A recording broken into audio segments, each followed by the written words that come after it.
Hello everyone, welcome to Sri Swaminarayan Physiotherapy College YouTube channel. Myself Dr. Khyati Shah and today I am going to talk about higher mental function assessment.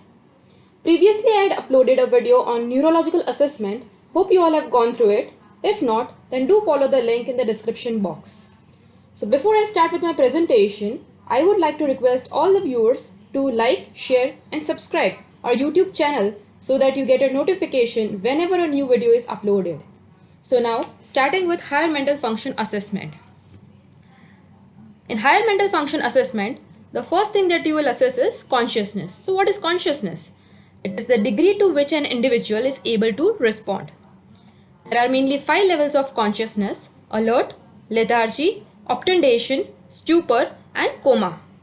Alert is a state of wakefulness, appearance of wakefulness. In this, the patient is aware of the self and environment.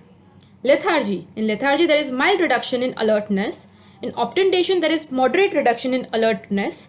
In stupor, the patient is in deep sleep and patient can be aroused only by vigorous and repetitive stimulation.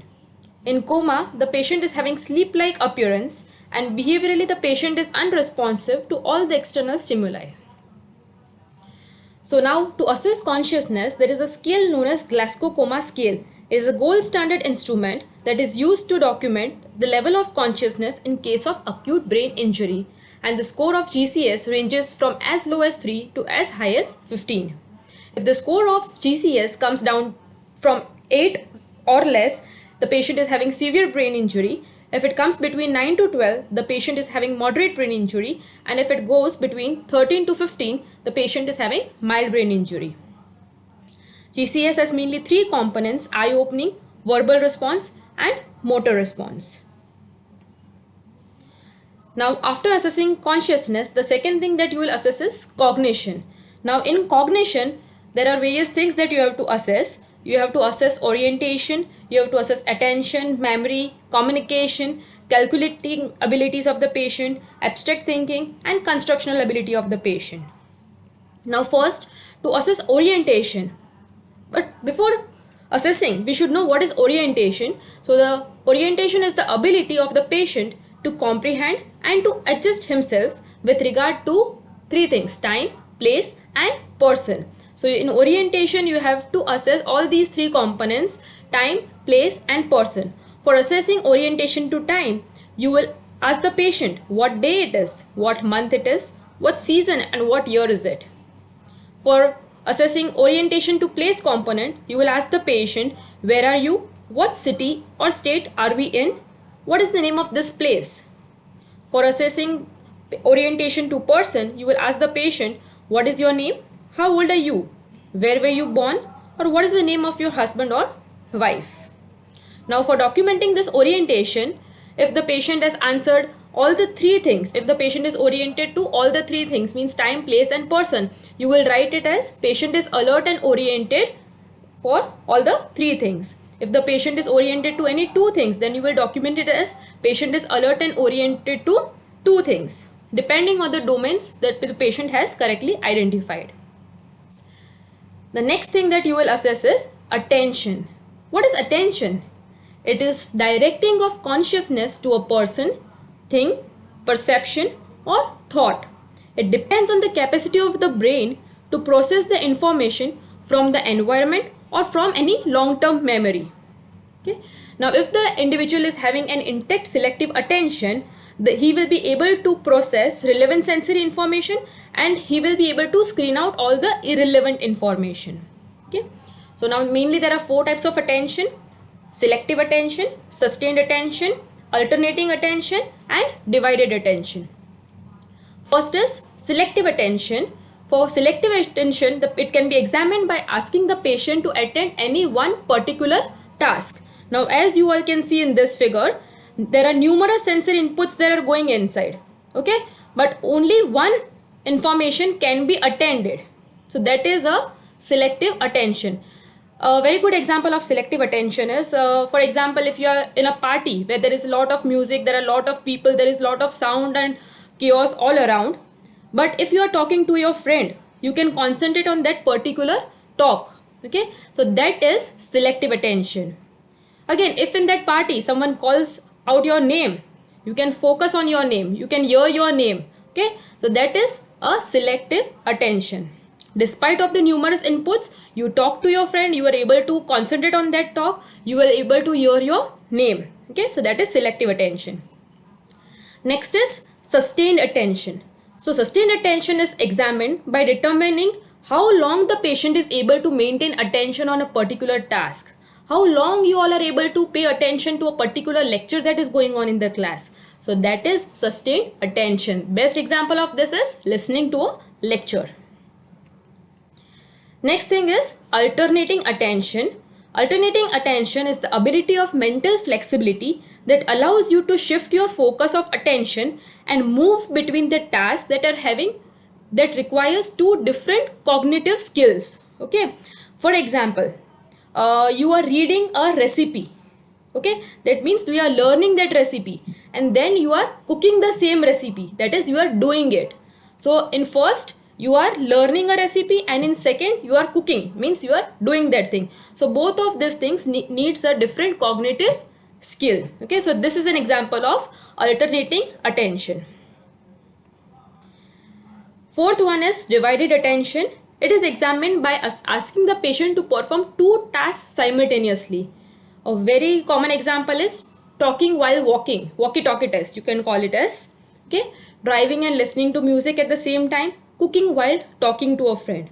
Now you can see in this figure, this lady is talking on the phone, simultaneously she is surfing on a laptop, and she is taking care of her kid also. So she is doing all these three activities together. This is the best example of divided attention. So after attention, you will assess for memory. What is memory?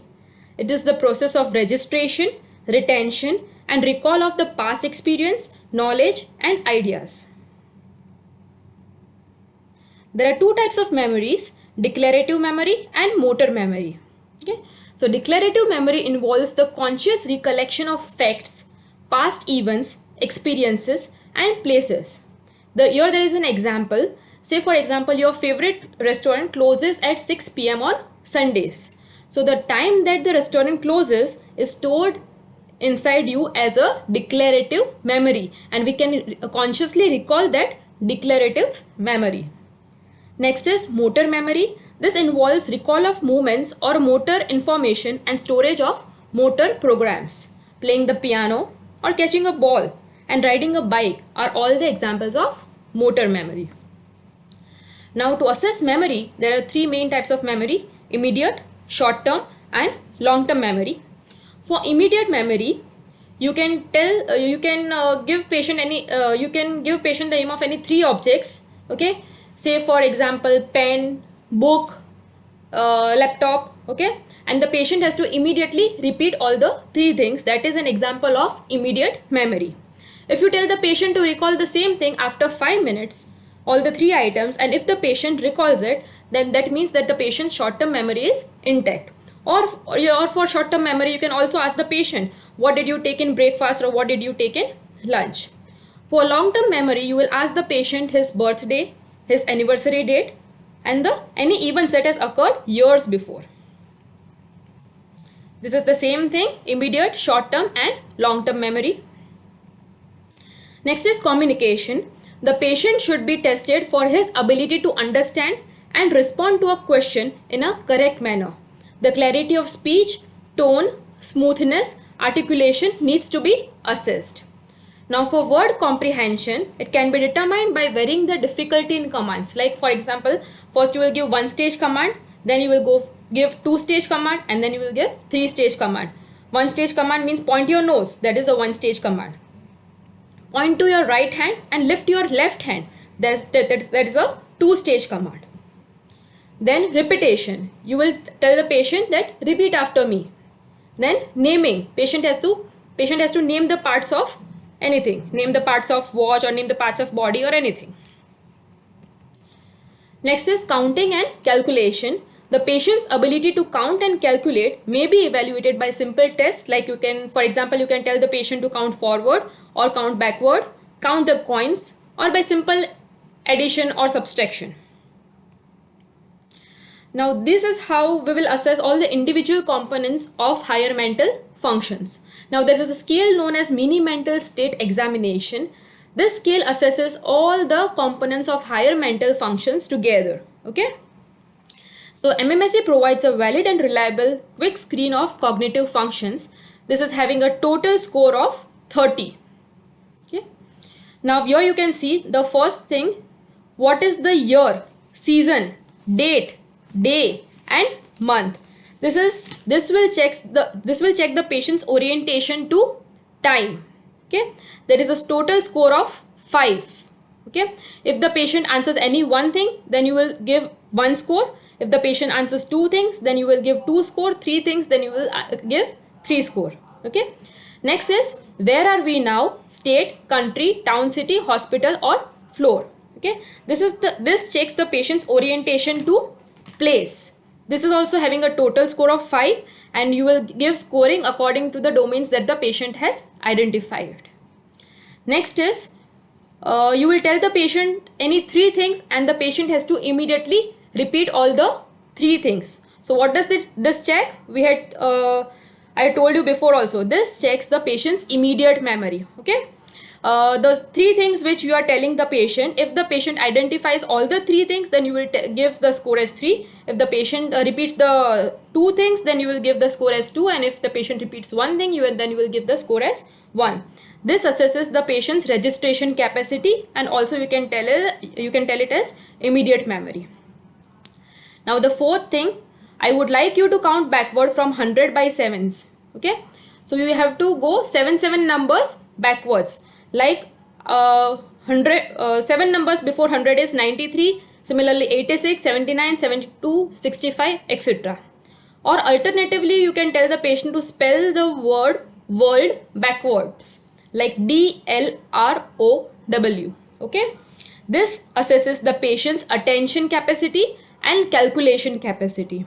Okay, then here in this component you have to repeat the 3 things that were told in the third component, in this third component. Okay, and if the patient repeats all the 3 things correctly, then you will give as the score as 3. If the patient repeats 2 things, then 2, and 1, then 1 score. Okay, so this will assess your short-term memory. Here it was assessing your immediate memory, and here this is assessing your short-term memory.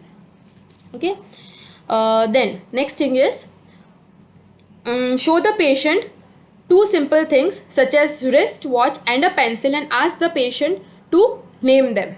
Okay, so this will assess the patient's language capacity. Okay, the next thing is repeat the phrase no ifs and or buts. No ifs and or buts. So this will assess the patient's capacity of repetition. Okay, and this last 4 components, this will assess the complex commands, whether the patient is able to take over this complex command or not. These 4 things will assess that. Okay, so in this it is written that take the paper into your right hand, fold it in half and put it on the floor. If the patient does all these 3 things, first is take the paper in your hand, that is 1, fold it into half, that is 2nd, and put it on the floor. If the patient does all these 3 things properly, then you will give the score as 3. If the patient will do only 1 thing, then you will give score 1. If the patient will do 2 things, then you will give score as 2. Okay, next thing is please read this and do what it says. For example, here it is written close your eyes, then the patient has to follow that command and he has to close his eyes. If the patient does it, then score it as 1. Then you have to make up and write a sentence about anything, but this sentence should contain a noun and a verb. If the patient makes a proper sentence with a noun and a verb, then you will give score as 1. The last thing is please copy this picture. The patient has to copy this picture exactly in such a way that the picture that the patient copies should contain 10 angles and any 2 angles must be intersecting each other. If the patient, the drawn picture has 10 angles and 2 angles are intersecting, then you will give it as score 1. Okay, so this makes a total score of 30. Now if the score comes between 24 to 30, then the patient is not having cognitive impairment. If the score is coming between 18 to 23, then the patient is having mild cognitive impairment. And if the score is coming between 0 to 17, then the patient is having severe cognitive impairment. Okay. So thank you all for watching this video. Okay. So this was all about higher mental function assessment. In the next lecture, we will learn about cranial nerve examination. So to learn this, stay tuned with us, stay tuned with our YouTube channel, and kindly like, share and subscribe our YouTube channel for the latest updates. Thank you all.